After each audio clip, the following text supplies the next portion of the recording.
안녕하세요. 오늘도 사연 살롱을 찾아주셔서 감사합니다.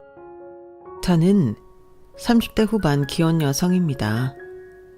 남편이랑 산 지는 아직 10년도 채 되지 않았으니 아마 이런 사연을 올리고 구독하시는 분들에 비해 결혼 경력은 얼마 되지 않을지도 모르겠네요.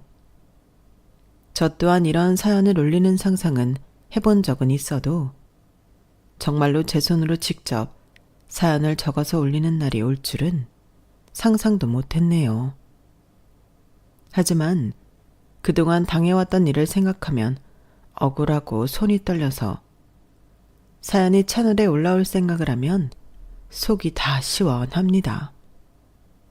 여러분, 저 정말 너무 황당한 일을 겪었거든요. 잘 들어주시고 많은 공감 부탁드려요. 저는 20대 끝자락에 등산 동호회에서 남편을 만났어요. 회사 일을 하니 체력이 너무 떨어져서 1, 2주에 한 번이라도 등산을 하면 좀 나아지지 않을까 싶은 마음으로 들어간 곳이었죠. 기대 반 걱정 반 안고 간 동호회는 20, 30대 회사원들 위주로 회원을 모집하던 곳이어서 나이대도 다들 고만고만했어요. 그래서인지 금방 친목이 형성이 됐고 나중에는 등산이 목적인지 하산 후 맛있는 걸 먹으며 친목 모임을 하는 게 목적인지 헷갈릴 정도로 사람들과 가깝게 지내게 됐죠. 저는 사실 사회에서도 그렇고 가까운 친구들한테조차 제 이야기를 많이 하는 편은 아니었어요. 그래서 친하게 지내는 사람들이 종종 서운해하기도 했지만 제 성격상 불필요한 이야기를 하는 게 힘들어서 잘 안 하게 되더라고요. 그런데 이상하게도 등산 동호회 사람들에게는 제 시시콜콜한 이야기를 편하게 하게 됐어요. 때로는 가까운 사람보다 서로 잘 모르는 사이가 말하기 편하다더니 제가 딱 그랬어요. 그런 걸 실제로 겪어보기 전까진 잘 몰랐는데 제 이야기를 남에게 하는 게 좋은 점도 있다는 걸 그때 처음으로 깨달았던 것 같아요. 물론 동호회 사람이 한두 명이 아니었으니 그 사람들 모두에게 제 이야기를 하고 다녔다는 건 아니고요. 그때 거기서 유독 친했던 사람이 하나 있었어요. 저랑 동갑인 여자애였는데 워낙 성격도 쾌활해서 낯도 많이 가리고 말수도 적은 제게 적극적으로 다가와 줬어요. 사회에 나가면 은근히 동갑을 만나기가 힘든데 그 많은 사람들 중에 딱 저희 둘만 동갑이라서 더 빨리 마음이 열렸던 것 같아요. 동호회를 시작한 지 채 반년도 지나지 않아서 저희는 공식 단짝이 됐고 동호회 외에 밖에서도 종종 만나자는 말에 끌려 한두 번 따로 만나다 보니 정말 둘도 없는 사이가 됐어요.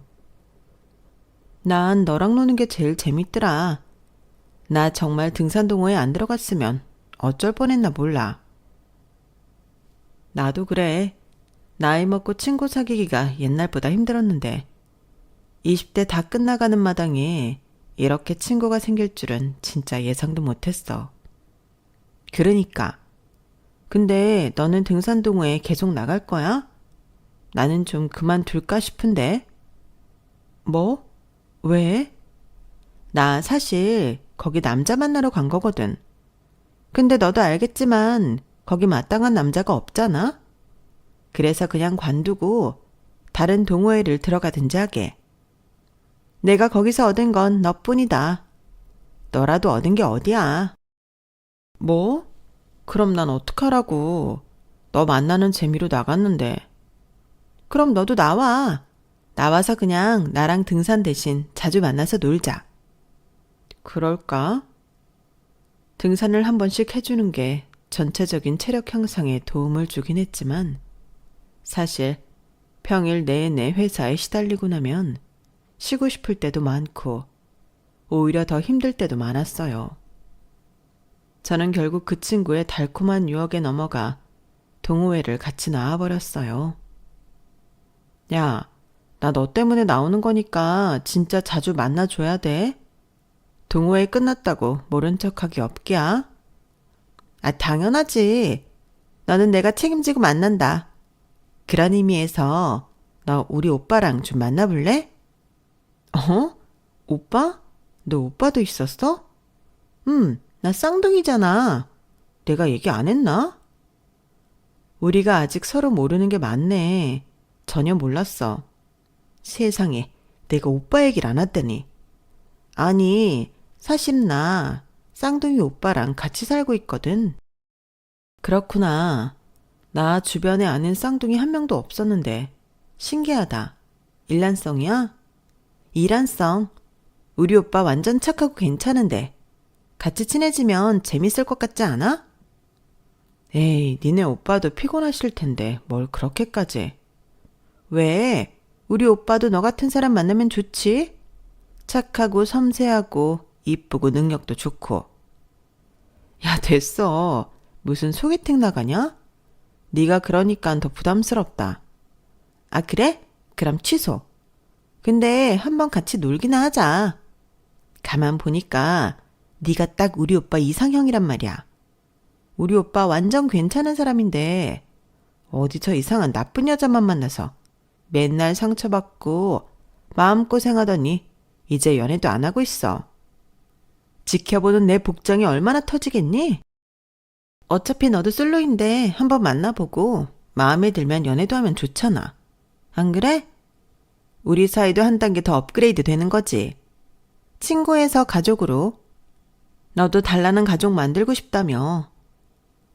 그렇게 말하긴 했는데 딱히 연애 생각 없었는데 좀 황당스럽기도 하고. 내가 너무 밀어붙였나? 그럼 너무 그렇게 연애 쪽으로 생각 말고 만나보든가. 어쨌든 나랑 이렇게 친해졌는데 우리 오빠 언젠가는 한번 볼 거 아냐. 미리 친해져 놓으면 집도 놀러 올 수 있고 좋지. 뭐 그럼 알겠어.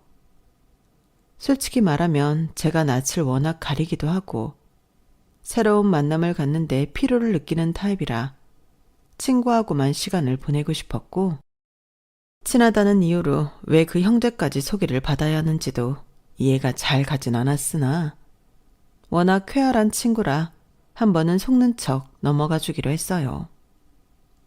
그때까지만 해도 저는 아무리 친한 친구여도 말로만 소식을 전해 듣지 친구의 혈육까지 만나서 친해졌던 적은 없어서 이 모든 게 참 신기하고 새롭게만 받아들여졌던 것 같아요. 아무튼 그렇게 친구의 적극적인 권유로 친구의 쌍둥이 오빠를 만나게 됐어요. 처음 만난 자리에서 저는 정말 깜짝 놀랐어요. 친구가 어느 정도 준수한 외모였기에 쌍둥이 오빠도 그럴 거라고 어렴풋이 짐작은 했지만 생각보다 더 괜찮았거든요. 이런 사람이 여자들에게 대어서 연애를 못하고 있었다는 게 믿겨지지 않을 정도로요. 우리 쌍둥이 오빠야. 오빠, 인사해. 여긴 내가 완전 괜찮다고 했던 동호회 친구. 안녕하세요. 딱딱하긴. 둘은 동갑이니까 말 놔도 돼. 말을 놔야 빨리 친해지지. 서로 편하게 하자고. 친구가 신나서 떠들어대는데 저는 좀 머리가 멍해졌어요. 제가 하도 부담스러워하니 친구가 그냥 동네 사람 만난다 생각하고 편하게 나으라고 해서 정말로 별로 꾸미지 않은 자연스러운 모습으로 나갔는데 막상 친구의 오빠를 보니 너무 괜찮아서 이럴 줄 알았으면 좀 꾸미고 올 걸 싶은 생각까지 들더라고요. 뭐야? 오늘 둘 다 흰 티셔츠 입었네? 되게 잘 어울린다. 야, 오늘 처음 봤는데 무슨. 농담이야, 농담. 친구가 은근히 밀어주는 분위기 속에서 같이 시간을 보내본 그 남자는 멀끔한 외모만큼이나 사람도 괜찮아 보였어요. 친구가 워낙에 괜찮은 아이였으니 어느 정도 신뢰가 밑받침되기도 했지만 사근사근한 말투에 섬세한 배려심이 몸에 배어있는 게 정말 어디 가서 만나기 힘든 남자라는 생각이 확 들더라고요. 만나보기 전까지는 친구가 좀 오버한다고 느꼈던 것 같은데 전혀 아니었어요. 친오빠라는 콩깍지를 벗고 봐도 객관적으로 흔치 않은 사람이더라고요. 직업도 개발자라 사람들과 자주 어울리지 않고 조용한 성향인 것도 마음에 들었어요. 한번 만나보고 나니 그 다음부터는 친구가 애써 밀어붙이지 않아도 제가 스스로 더 만나보고 싶더라고요. 그래서 두 번째 만나게 됐을 때 헤어지기 직전에 먼저 상대에게 전화번호를 물어본 건 저였어요. 혹시 개인적으로 연락하고 지내도 괜찮을까요? 아, 그럼요.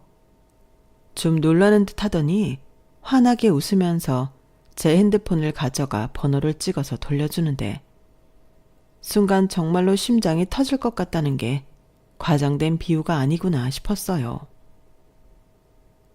뭐야? 잘해볼 생각 없다더니? 벌써 번호 주고받으면 다음부턴 둘이서만 볼 거 아냐? 셋이서 노는 건 벌써 끝이야?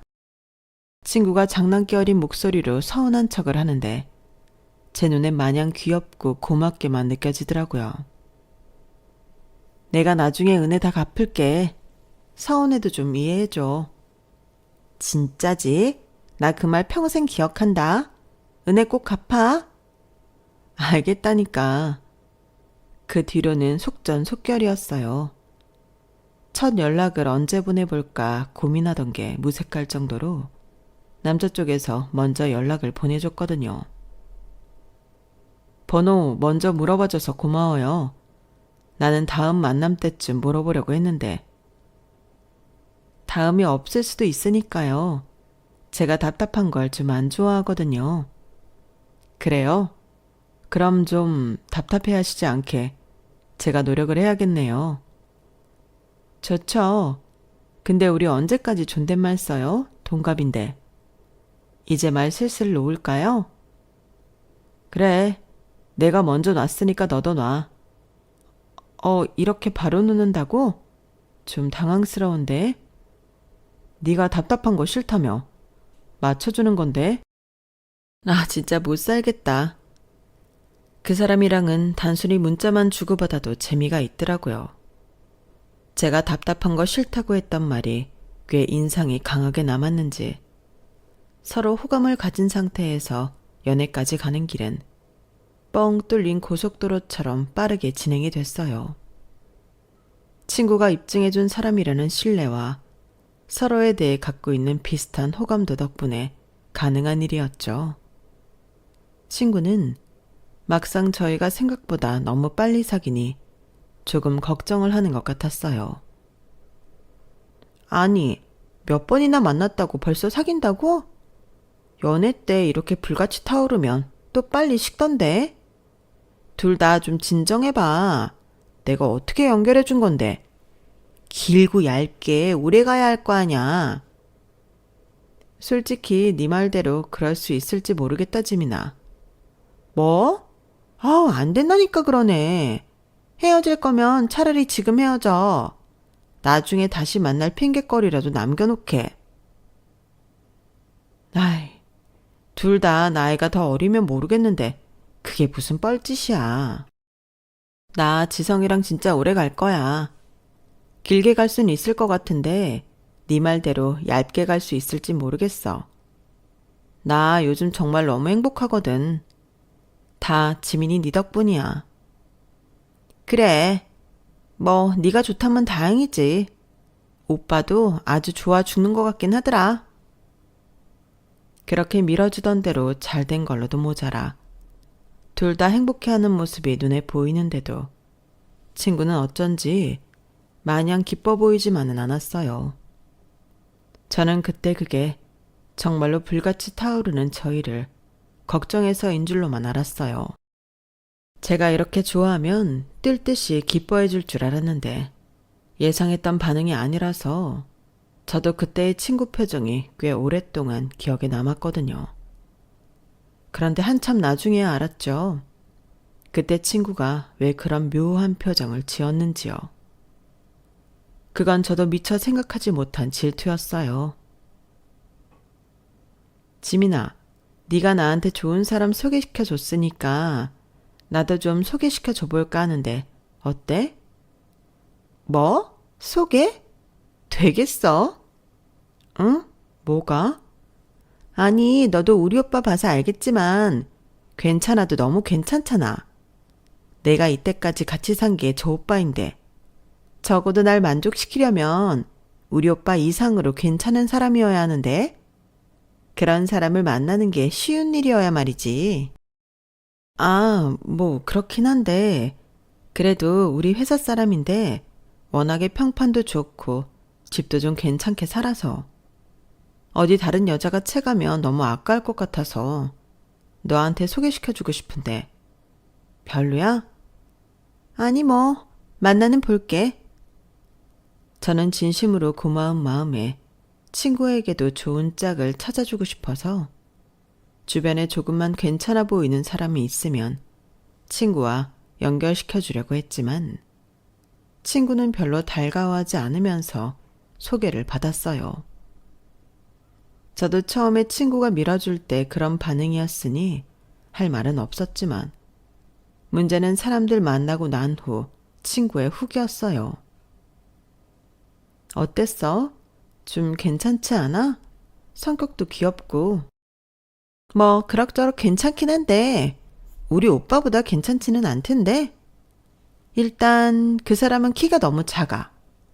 키 큰 오빠만 보고 살던 내가 보기엔 좀 남자로 느껴지진 않더라고. 아, 그렇게 작은 건 아니지 않아?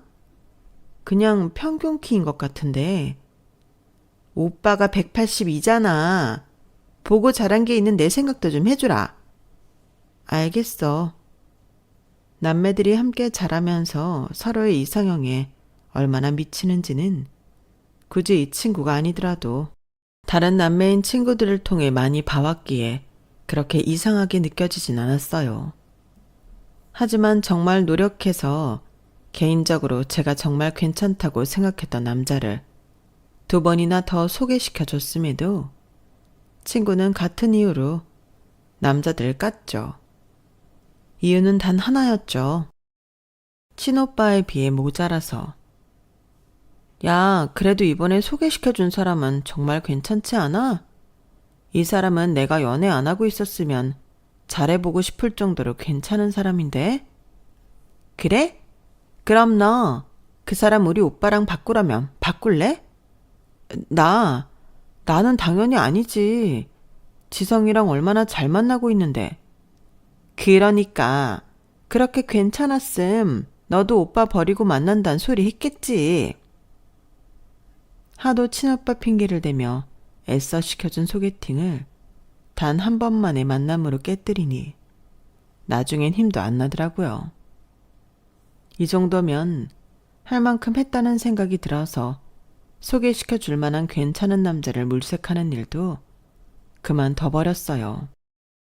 워낙 활발한 애니까 살다가 마음에 드는 괜찮은 남자를 만나면 어련히 알아서 연애하겠거니 싶기도 했고요. 그렇게 생각한 지도 3년이 훌쩍 넘었어요. 세월이 얼마나 빠른지 남자친구와 제 사이에는 결혼 이야기가 오갔고 서로 눈이 맞아서 연애까지 빠르게 진행됐던 그때처럼 결혼 준비도 정말 빠르게 진행이 됐어요. 성격 급한 둘이 만나니 결혼 준비마저 손발이 척척 맞더라고요. 그런데 저희가 그렇게 결혼 준비에 한창 열을 올리던 무렵 친구가 저와 남자친구를 앉혀놓고 꽤나 심각하고 진지한 얼굴로 고백할 게 있다고 하더라고요. 무슨 말인데 그래? 심각한 거야? 사실은 너도 알겠지만 나한테 가족이라고는 오빠밖에 없잖아. 친구와 남자친구는 어렸을 때 부모님이 이혼하면서 어머니 손에 컸다고 들었어요. 아버지는 재혼한 지 오래고 어머니도 쌍둥이 남매가 17이 되던 해에 새 아빠를 데려와 재혼을 했다고 했어요. 새 아빠 쪽에도 자식이 있어서 집안에 은근한 신경전이 있었고 경제적으로 더 여유가 있는 새아빠 쪽 자식이 집안에서 더 우월한 위치에 있어서 힘들었다고 했어요.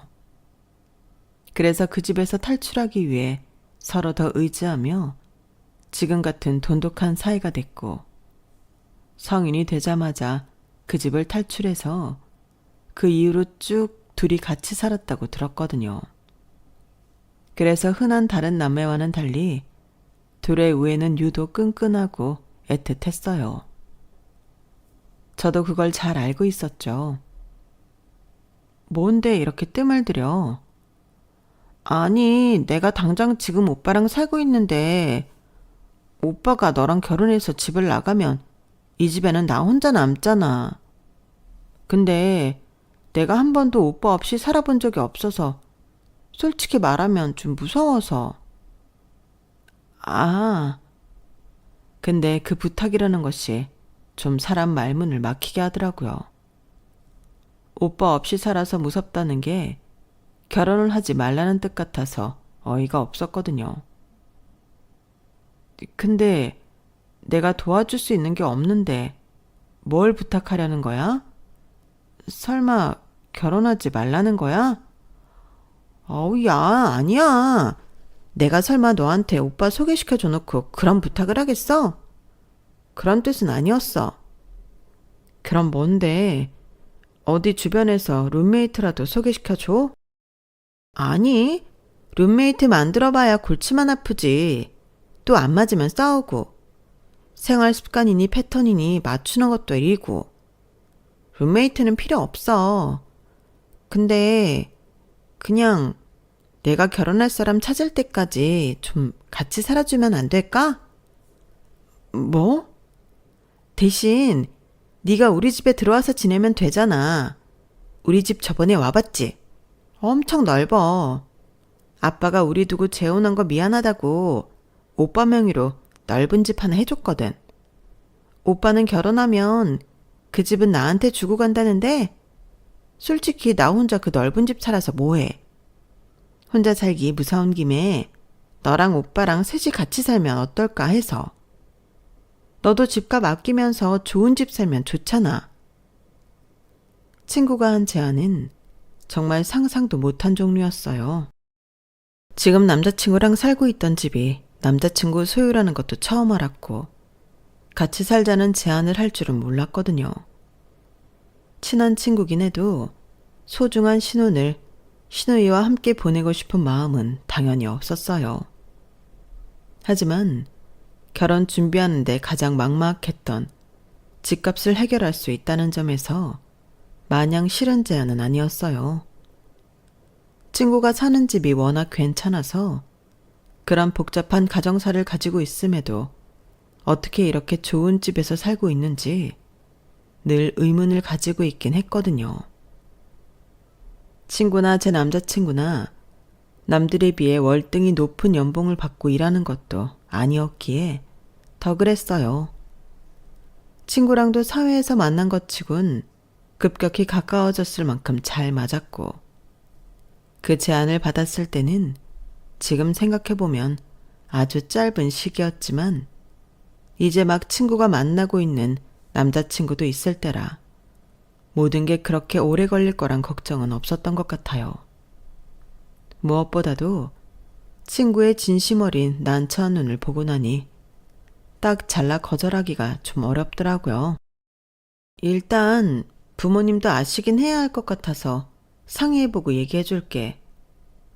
그 정도로 적당히 둘러대고 나중에는 거절을 할 생각이었는데 부모님과 식사를 하던 중 문득 생각이 나서 말씀을 드렸어요. 뭐? 그럼 당연히 얼마 동안 들어가서 살아야 하지 않겠니? 네? 왜요?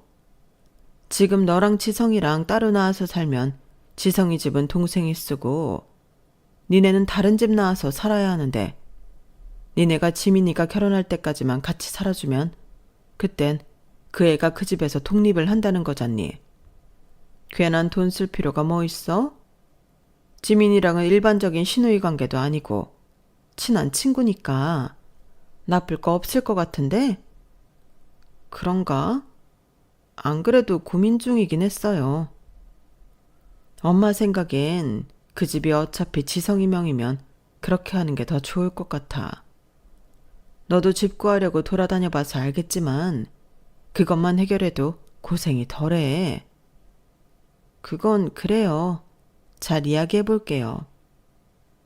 몇 날 며칠을 골머리 싸매며 고민했지만 주변 친구들의 의견도 역시 1, 2년만 고생해보라는 거였어요. 그도 그럴 게 서울 역세권 40평대 아파트에서 신혼을 시작할 수 있는 기회였는데 누가 말리겠어요. 더 고민해봤자 별 뾰족한 수도 없는 것 같고 어떻게 보면 윈윈하는 일일 것 같기도 해서 친구의 제안을 받아들였어요. 그렇게 저의 신혼생활은 둘이 아닌 셋으로 시작이 되었어요. 돈 때문에 그런 생활을 선택한 건 정말 어리석은 짓이었어요. 셋이 같이 살게 되니 저와 지민이의 입지 차이가 더 확연하게 느껴졌거든요. 저랑 데이트를 하고 있다가도 지민이가 전화로 뭔가를 부탁을 하면 좀 데이트가 끝나고 했으면 좋겠는데 바로바로 해결을 해주더라고요. 하다못해 영화를 보다가도 전화가 오면 받으러 달려나갔을 정도였어요. 아니, 무슨 급한 전화길래 그렇게 뛰어나가? 아, 지민이가 뭐 좀 부탁할 게 있다고 해서. 무슨 직장에서 급하게 걸려온 전화도 아닌데 그렇게까지 해. 나랑 데이트할 땐 급한 거 아니면 좀 나중에 연락해. 아이, 너도 알잖아. 나 예전에 지민이 연락 한 번 안 받았다가 집안 풍비박살 난 거. 뒤늦게 알게 된 거. 그때 이후로 지민이 전화는 도저히 무시를 못하겠어. 나 이 얘기도 여자친구한테 해보는 건 처음이야. 그러니까 이런 건 좀 이해해주라. 어릴 때 부모님이 이혼하기 전 아주 크게 싸운 적이 있었는데 그때는 동네에서 경찰도 부르고 난리였다고 하더라고요. 그때 제 남자친구는 친구들과 노느라 동생 전화를 안 받고 넘겼는데 그날 집에 들어가서 온 집안 물건이 박살나 있고 부모님을 뜯어 말리다가 크게 상처가 난 동생의 얼굴을 본 후 정신적 충격을 받았다고 했어요.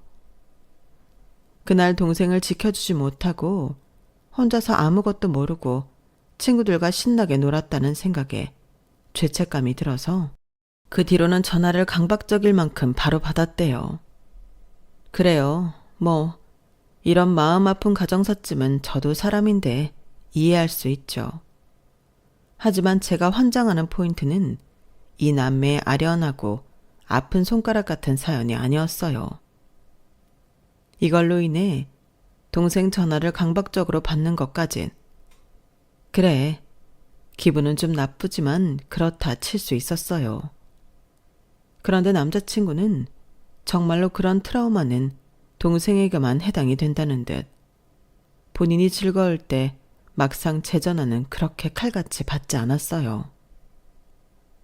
그런 이중적이고 다소 차별적이기까지 한 모습이 절 미치게 했던 거죠. 지민아, 혹시 너 지성이랑 연락된 거 있어? 무슨 연락? 아니, 오늘 회식 간다고 했는데 아직도 전화 한 통이 없길래. 아, 진짜? 나는 너랑 연락된 줄 알았지. 전화 한번 해볼까? 안 받을걸. 내가 방금 7통째 했는데도 안 받더라. 그래도 혹시 모르니까 해볼게. 친구가 스피커폰으로 전화를 걸었는데 신호음이 얼마 안 지나서 남편이 전화를 받더라고요. 지민아, 왜? 오빠 어디야? 나 여기 회식. 지금 3차까지 왔는데. 왜? 무슨 일 있어? 아니, 일은 무슨 일. 와이프가 애타게 찾고 있으니까 전화 좀 받아. 나한테까지 와서 오빠 안부를 다 묻잖아. 뭐? 지금 같이 있어? 지금 같이 오빠 전화 듣는 중. 와, 정말 그 순간은 제 인생에서 몇 안 되는 혈압이 터질 것 같이 화가 나는 순간이었어요. 결혼 전에도 종종 동생이 집착하는 건 알았지만 결혼하고 나서 같이 살면서 그런 모습들이 눈에 밟히는 일이 많아지니 정말 못 살겠더라고요. 이래서는 대체 누가 누구랑 결혼한 건지 모르겠다는 생각이 들어서 하루는 울면서 남편에게 부탁을 했어요. 나 이제 더 이상은 지민이랑 셋이 못 살겠어. 우리 그냥 이제 분가하면 안 돼? 여보, 분가하고 싶은 건 알겠는데 그런 이유라면 너무 납득이 안 되잖아. 지민이한테 뭐라 하고 분가할 건데. 그러니까 왜 사람을 이렇게 비참하게 만들어. 당신이 내가 스스로 지민이랑 나를 비교 안 하게끔 나한테 더 잘했으면 내가 이랬을까? 여보, 근데 우린 이미 결혼했고 가족이 됐잖아. 지민이는 가족이라곤 나밖에 없는 앤데 아직 평생 함께할 반려자도 못 찾은 상태고 이럴 땐 친한 친구인 당신이 이해 좀 해주면 안 돼? 당신도 지민이 아끼잖아. 지민이가 당신한테 신우이야? 친구잖아. 그래, 나도 그런 이유로 참아왔어. 근데 항상 보면 당신은 나보다 지민이가 1순위야. 나도 내 남편한테 1순위인 결혼 생활을 하고 싶었어. 그런데 왜 당신은 항상 동생이 먼저인 건데? 그럴 거면 나랑 결혼은 왜 했어? 진짜.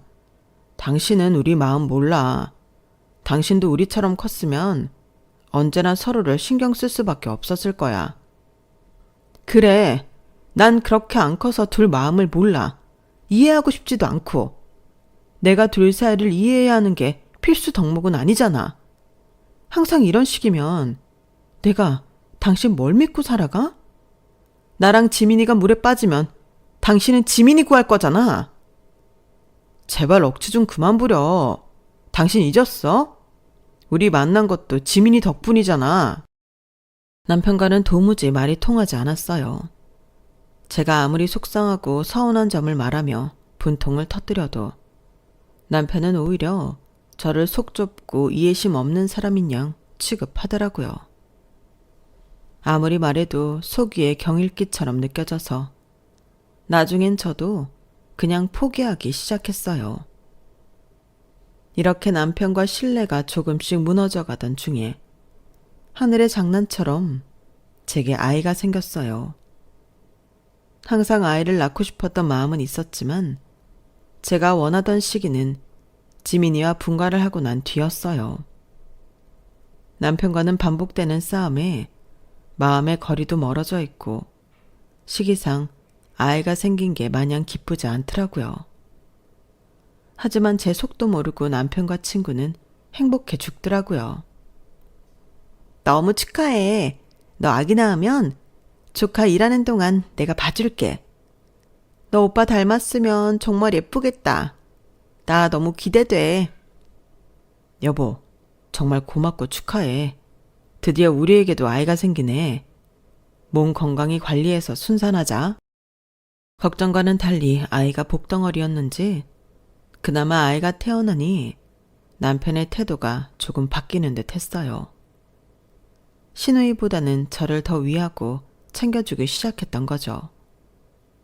그제서야 비로소 제가 결혼한 느낌이 나더라고요. 시누이 역시 임신한 저를 위해 몸에 좋은 음식이나 영양제도 사다 주며 제 몸 관리에 힘을 써줬어요. 어찌나 정성스러운지 제가 그동안 마음고생했던 게 녹아 사라질 정도였어요. 지민아, 이렇게까지는 안 해줘도 되는데 고마워서 어떡해? 야, 별말을. 내 조카가 태어난다는데 이 정도쯤이야. 넌 걱정 말고 예쁜 아이나 낳아줘. 임신한 기간 동안 워낙 제게 정성을 쏟아주는 두 사람 덕분에 저는 정말 건강하게 출산했어요. 아기가 태어나자 정말 세상에 더 부러울 것도 없이 행복하더라고요. 하지만 행복은 다시 잠깐이었어요. 어머, 아기가 엄마를 닮아서 참 예쁘네. 첫째 딸은 아빠를 닮는다더니 저희 딸 역시 남편을 쏙 빼닮았어요. 그런데 그게 아무리 일란성이어도 저와 시누이가 같이 유모차를 몰고 길을 걸으면 저보다는 시누이와 더 닮게 느껴진 모양이에요. 그래서 사람들이 자꾸 시누이를 엄마로 착각하는데 처음에 몇 번은 그럴 수 있다 싶어 괜찮았지만 그런 얘기를 반복해서 들으면서 묘하게 조금씩 달라지는 시누이의 태도를 보니 좀 불쾌하더라고요. 소라가 날 진짜 닮았나 본데? 나도 딸 낳으면 이러려나? 야, 내가 네 덕분에 애엄마 체험도 다 해본다. 괜히 닮았다 하면 더 애정 가는 거 알지? 나 요즘은 소라가 완전 내 딸 같아. 일 다 때려치고 집에서 소라나 볼까? 어차피 하고 싶은 것도 없는데.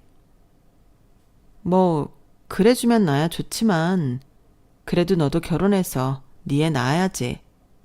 독립한다더니 지금 벌써 2년째 같이 살고 있잖아. 소라가 지금이야 어려서 괜찮지만 나중에 크면 불편함을 느낄 수도 있고. 아기 때부터 같이 사는 건데 불편하긴. 원래 다들 이렇게 사나보다 하고 불편한 거 전혀 모를걸? 방도 딱 4개나 있잖아. 아빠가 우리 넷이 모여 살 줄 알고 방 4개인 집을 오빠한테 준 건가? 완전 딱이다. 넌 결혼 안 해? 내가 결혼을 왜 해? 너 가족 만들고 싶다며. 오빠밖에 가족이 없어서 결혼할 때까지만 우리랑 산다며. 아, 원래 그러려고 했는데 생각이 바뀌었어. 살아보니 오빠만한 남자가 없더라고. 이 집에 내가 제일 사랑하는 남자 있지. 제일 좋아하는 여자도 있지. 게다가 엄청 귀엽고 사랑스러운 이 조카까지 있는데 내가 굳이 이 가족을 두고 나간다고? 안 그래도 될 것 같아. 우리 부부 입장은 생각 안 해? 처음에 약속했던 거랑은 다르잖아. 부부 입장? 뭔데? 오빠는 내가 눌러 살겠다 해도 좋아할 것 같은데? 왜? 너는 내가 같이 사는 게 싫어? 갑자기 불쌍한 척 울먹이는 표정을 짓는데 기가 차더라고요. 눈치도 빠른 애가 모를 리가 없는데 저렇게 필사적으로 모른 척을 하니 어이가 없을 수밖에요. 평생 같이 산다고 생각하면 좀 불편하지. 내가 친구랑 살자고 결혼한 게 아니라 내 가정 만들려고 결혼한 건데. 가만 보니까 너는 이 집에서 나갈 생각이 없네. 그래 뭐 남편도 이 집에 크게 욕심 없어 보이고. 너희 아버지가 남매 잘 살라고 주신 집이니까 네가 나가기 싫다면 내가 나갈게. 어? 야, 뭘 그렇게까지 해. 그냥 같이 살면 되잖아. 너는 아무리 우리가 친구라지만 아이도 있는 마당에 같이 사는 게 말이 된다고 생각하니? 말이 안 될 건 뭐야? 내가 조카 봐준다니까? 이런 시누이가 어딨냐? 이 부분에 있어서는 너랑 나랑 말이 잘 안 통하는 것 같아서 더 이상 얘기할 필요는 없을 것 같고 우리가 지금 사는 형태가 일반적이지 않다는 것만 얘기해주고 싶네. 어쨌든 이 집에서 우리 둘 중 하나는 나가는 게 맞아. 야, 너 진짜 웃긴다. 그동안 이 집에서 편히 단물 다 빨아놓고 애 생기니까 갑자기 찢어지자고? 그 단물은 뭐 내가 못 빨아서 환장했니? 네가 먼저 제안한 거잖아. 그리고 어차피 이거 남편 명이라며. 네가 왈가왈부할 것도 아닌 것 같은데? 와, 뭐 이런 애가 다 있냐?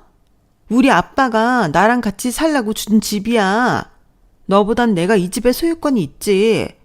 너랑 잘 살라고 준 집 아니라고.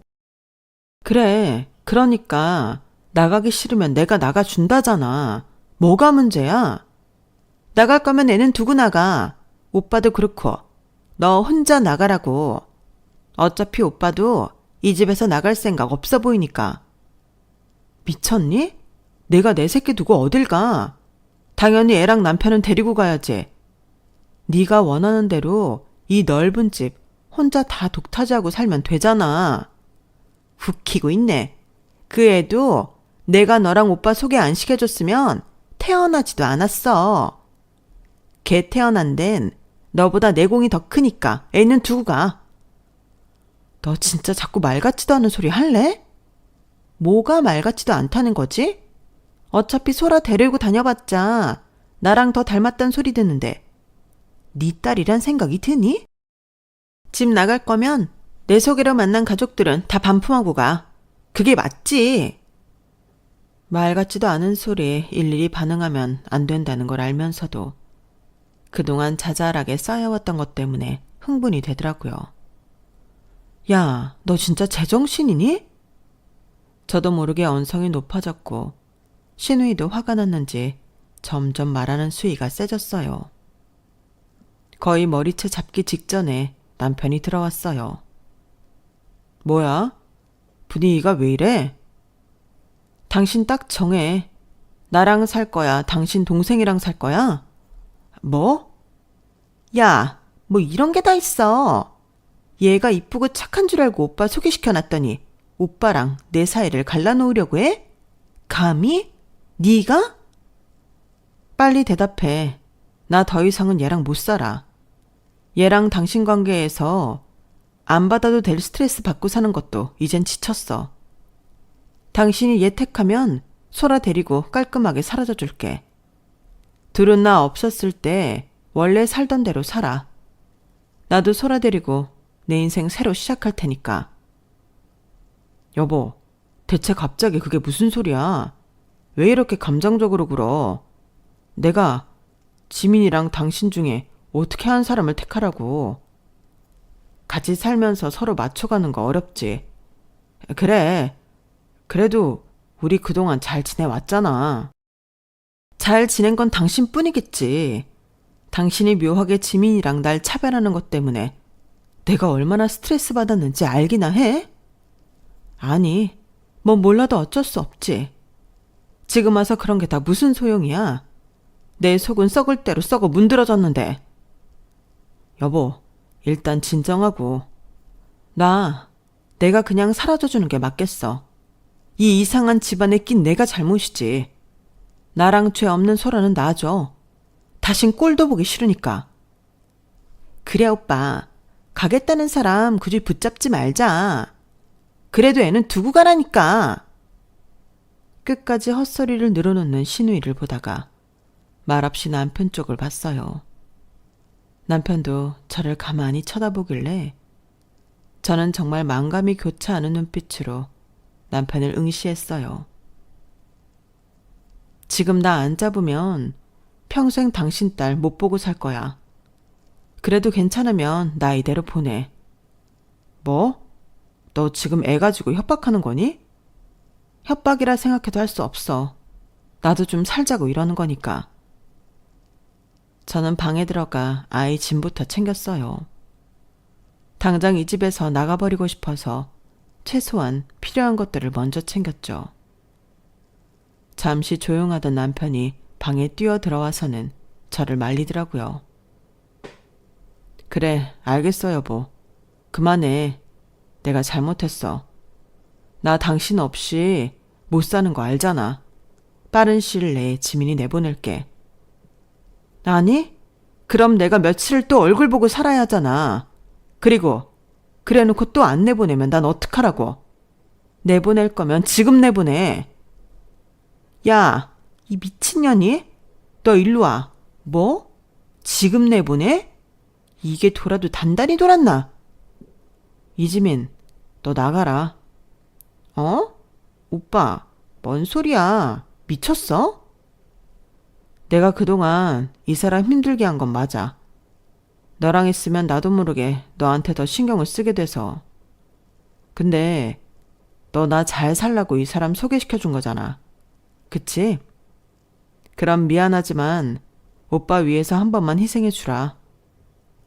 나도 이런 부탁해도 될 만큼 그동안 너한테 잘해줬다고 생각해.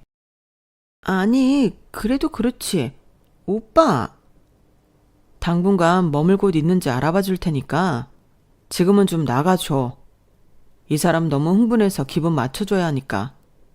오빠 가족 좀 지켜줘라. 아니, 오빠 가족은 나야. 진짜 피 섞인 가족은 제가 아니라 나라고. 정신 차려.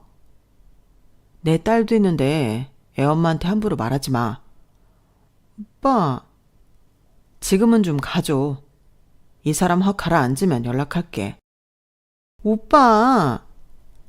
남편은 정말 냉정하게 핸드폰만 달랑 들고 있던 신우이를 붙잡고 현관으로 가서 문을 열고 밖으로 버리듯 던져두고 문을 닫아버렸어요.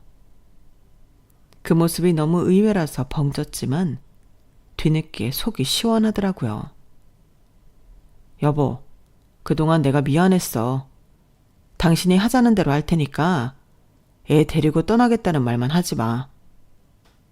신우이 앞에서 보였던 냉정한 태도와는 다르게 가까이서 본 남편의 눈에는 눈물이 고여 있었어요. 잠깐이지만 당신 떠난다고 짐 챙기는데 진짜 많은 생각이 들더라. 지민이도 나한테 너무 소중한 동생이지만 나 정말 당신이랑 소라 없이는 안 될 것 같아. 내가 그동안 서운하게 한 만큼 잘할 테니까 나 용서해줘. 어? 나 앞으로 하는 거 봐서 용서해 볼게. 그리고 시간이 아무리 지난다 해도 난 다시는 지민이랑 같이 살기 싫어.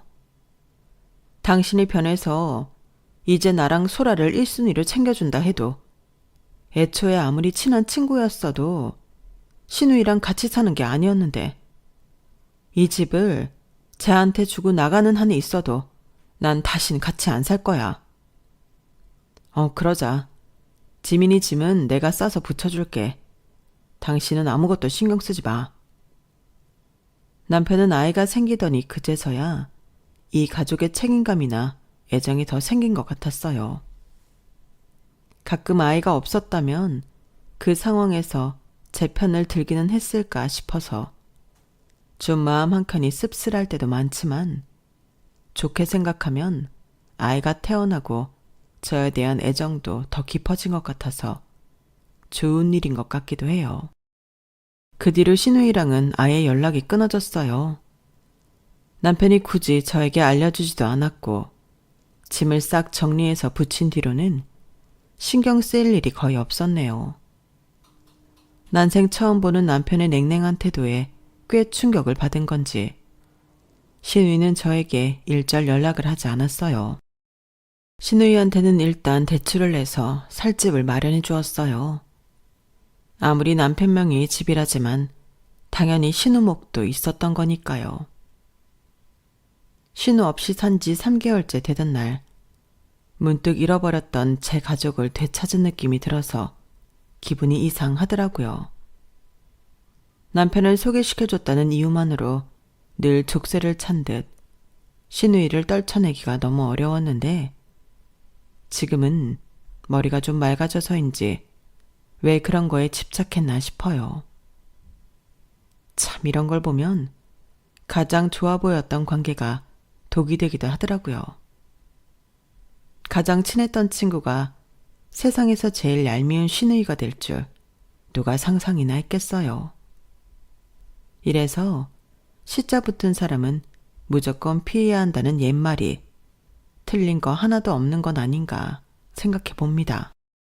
제 이야기는 여기까지예요. 들어주셔서 고맙습니다. 여러분의 가정의 건강과 행복이 가득하시길 바랍니다. 여러분, 사연 댓글에 응원과 현명한 조언 부탁드려요. 좋아요와 구독은 저에게 큰 힘이 됩니다. 오늘도 좋은 일 가득하세요.